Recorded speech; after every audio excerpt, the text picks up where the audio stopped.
a nuestro siguiente invitado. La voz de los protagonistas. Contacto telefónico. Con nosotros está Raúl Mario Mijares Jiménez, abogado y consultor de negocios. Con él vamos a conversar sobre el fallo de la Suprema Corte de Justicia de la Nación referente a que la prisión preventiva por defraudación fiscal y facturación falsa es inconstitucional por ser contraria al principio de presunción de inocencia. Raúl Mario, muchas gracias por estar con nosotros en este espacio de contexto. Saludamos a Arturo González, Manuel Cerrato y Marcela Pámanes.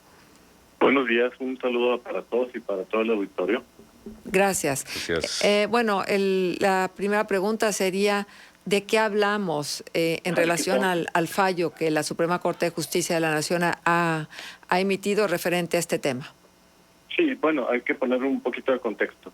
El año pasado, el antepasado, sí, se hizo una reforma, si no creo que en noviembre, de una serie de leyes, del Código Fiscal, de la Ley de Seguridad Nacional, del Código Nacional de Procedimientos Penales y otras más, cuyo centro fue establecer prisión preventiva previa a determinados delitos, entre otros los fiscales. ¿Qué es prisión preventiva previa? Que la persona que sea acusada ante un juez penal tiene que seguir el proceso en la cárcel, detenido. Lo cual es muy grave porque pues implica que la defensa se desarrolle en esa condición, es decir, detenido. ¿Sí? Eso es prisión preventiva previa. No la tenían los delitos fiscales hasta esta reforma y se les aplicó a determinadas, específicamente a la defraudación fiscal equiparada, cuando rebasan de determinada cuantía, un poquito más de 7 millones de pesos. Entonces eso es lo que establece la norma del código. Es decir, si una persona comete, entre otros delitos de defraudación fiscal equiparada, por ejemplo, y el más notorio, el uso, la expedición o el uso, la venta o la compra de facturas que amparan operaciones falsas, ficticias, se le procesaría detenido. ¿Sí? Bueno. Sí, te escuchamos perfecto. Esa es la base, lógica. Okay. Tanto el Senado como, si no estoy mal, la Comisión de Derechos Humanos ejerció una acción en contra de una acción de inconstitucionalidad ante la Corte para denunciar que a su juicio era esa serie de reformas legales vulneraba derechos humanos, entre otros, y muy básicamente el principio de presunción de inocencia, y que además, ¿cómo lo diré?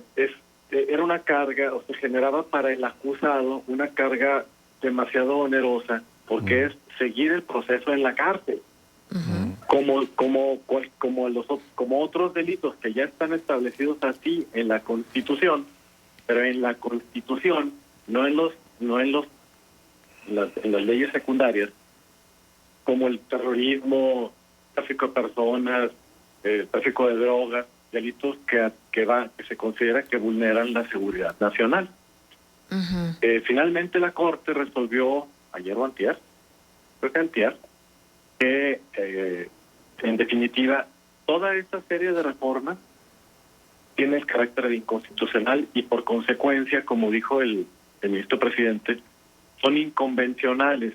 Inconvencionales quiere decir que no se deben aplicar. ¿Qué significa esto? Que si ahora acusa el Fisco Federal a una persona de tráfico de facturas, de compraventa de facturas que amparan operaciones apócrifas y que rebasan la cantidad tope, ya no va a ser procesado. Bueno, va a ser procesado, ¿sí? Pero no con detención previa, obligatoria y permanente. Tendrá el detenido que garantizar el interés fiscal y sujetarse al proceso, todo lo demás, pero va a poder estar libre. Sí, exactamente, Raúl Mario. Buenos días, saluda a Manuel Cerrato.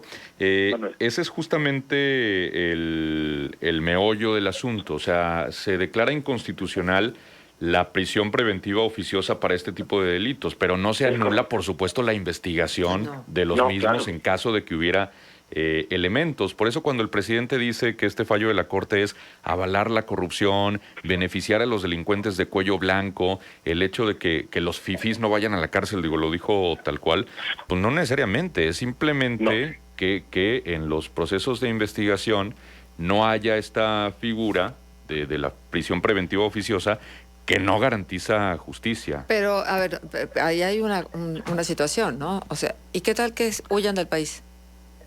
O sea, están bueno, en libertad, pues, ¿y qué tal que huyan del país? Pero puede haber alguna otra medida cautelar para evitar el riesgo de fuga, ¿no? Ándale, vamos a reconstruirlo. Está el proceso de investigación. Y luego el MP pide vinculación a proceso, vamos a decir acusa, y el juez dice, ok, deténgate. Lo detienen. ¿Sí? Antes de la reforma ya no salía, ni con chochos, ¿me explico? Sí. Y ahora con la reforma sí sigue detenido, pero para salir tiene que garantizar el daño. ¿Cómo? Confianza, hipoteca, depósito. Es decir, para salir de la cárcel tiene que pagar o garantizar que pagará en caso de resultar culpable el daño generado al fisco. Entonces, ya que lo hizo, se puede salir a la cárcel. Entonces, no garantiza la impunidad, porque detenido va a ser y garantizar el interés fiscal va a ser. Lo que se garantiza en todo caso es que esa persona pueda enfrentar un proceso fuera de la cárcel, porque así como habrá muchos que son fifís y culpables, ¿sí? Habrá muchos que no son culpables y que después de un proceso, porque ese es el problema de la prisión preventiva previa, que es posible que al final del proceso de un par de años resulte que el juez diga que el Ministerio Público no aportó elementos suficientes para su detención, pero el señor ya estuvo 2 años en la cárcel. Exacto, así es. Sí, es justamente ese el asunto. Está canijo. Sí, claro. Pero sí hay la posibilidad, ¿no?, de estos mega fifís, mega ultramillonarios. Digo, el caso de este matrimonio que está siendo acusado de 3,000 millones de pesos de defraudación fiscal o de facturar apócrifamente, puede ser un buen ejemplo, ¿no? Porque finalmente ellos están en el extranjero y no están detenidos, pero se les está siguiendo la investigación. Pero se están buscando para detenerlos. Bueno, sí, ya se giró la ficha. O sea, no es que no los vayan a detener, los van a detener cuando los agarren, ¿sí? Los meten a la cárcel, los sujetan a procesos y para salir tienen que garantizar. Que finalmente al Estado le interesan 2 cosas.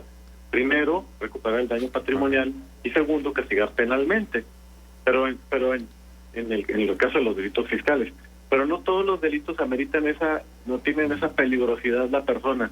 Sí se daña al erario público, pero detenidos que sean, van a tener que dar lo que todo el mundo conoce como fianza. ¿Sí? Sí, que no es fianza normal, las afianzadoras es muy difícil que te la den, pero constituyen hipoteca, por ejemplo, de que si el juez los declara culpables, se constituye una hipoteca sobre inmuebles para garantizar que pagarán el daño. Sí, así es. Ahora, Raúl Mario, ¿esto cómo se vincula con este aspecto polémico de la miscelánea fiscal, que es que los contadores pudieran ser acusados de encubrimiento? Porque en nota de nuestra compañera Liliana Rincón, para los espacios de Noticieros GREM y que está en el portal noticierosgrem.com.mx, tú habías ofrecido justamente un análisis de este asunto, diciendo que, por ejemplo, el fisco puede pensar que una conducta es irregular y el contador que no la es. Entonces, si el fisco piensa que debió haberla señalado y el contador pensaba que pues no había ninguna situación irregular, pues habría un conflicto allí, evidentemente, ¿no? Sí, es que hay 2 niveles, vamos a decir, de irregularidad. Hay una sanción administrativa, como una multa, para irregularidades que puedan ser consideradas también administrativas. Sí. Eso es lo que discutíamos con Liliana. Pero ahorita estábamos precisamente analizando algunos contadores. La reforma también trae un par de cambios en la ley por cuanto a que se les castigue como delito. Cuando, habiendo conocido comisión posible de un delito por parte de su cliente, un contador dictaminador, no lo denuncie. Es decir, ese es el encubrimiento que atinadamente señalas. Es decir, el delito dice, quien dictamine y conozca de hechos que posible, en la reforma nos la pasaron ahorita hace rato porque el artículo decía de otro modo ayer, es que esto está cocinándose. La reforma dice, quien conozca de hechos que que probablemente constituyan delito, tiene que consignarlo, tiene que informarlo. Y si no lo hace, es delito del contador. Sí. Es otro nivel. Es grave, sí. La multa, pues como quiera se paga, ¿verdad? Pero claro. aquí es acusación de cárcel. Híjole, qué Entonces, delicado. Pero, Raúl Mario, te saludo con gusto, soy Arturo González. Esto implica, o sea, al final sabemos que quien contrata un contador lo contrata porque entiende que el contador le puede resolver muchos temas, ¿no? Claro, y porque es serio y conocedor de la materia. Exactamente. Entiendo que esto va a que el cliente le pida al contador, oye, ¿sabes qué? Maquíllame esto, Sí. tuércele aquí, tuércele allá, y es cuando el contador diría, oh, me está pidiendo algo indebido, voy a denunciarlo. O sea, ¿así operaría? No, es un poquito más específico. A ver. La sanción penal, la otra sí es general para contador, la administrativa. Pero la sanción penal es para el contador dictaminador. El dictaminador tiene una autorización del fisco para revisar la contabilidad de las empresas como si fuera el fisco. ¿Me explico? Ya. Ok. El dictaminador emite un dictamen, valga la redundancia, emite un dictamen que para el fisco se presume válido en principio, y si el dictaminador dice el señor cumplió con sus obligaciones fiscales, es válido. ¿Por qué? Porque el dictaminador no es solo un contador así con título y todo, sino es un contador certificado tanto por las instituciones profesionales, el Instituto Mexicano de Contadores, por ejemplo, como por el propio fisco, por haber cumplido una serie de requisitos de profesionalismo que lo validan, pues. Sí. Ya. Entonces, ese señor tan destacadamente señalado estaría, porque el proyecto de reforma yo creo que ya va como está. Está obligado a, si conoce hechos, dice la norma, que probablemente constituyan delito. Ya. Y en ese probablemente pues cabe todo. Todo, así es. Bueno, hay que recordar que nuestro colaborador de hace muchísimos años, Octavio García Aymerich, es contador público certificado. Y esta certificación seguramente, bueno, como lo has dicho, Raúl Mario, no te la dan a cualquiera. Es correcto. Ujú. No, tienen que cumplir una serie de requisitos, educación profesional continua, y además es normalmente gente muy seria, porque le va a firmar y con su firma le va atravesando su pellejo, ¿verdad? Pues sí.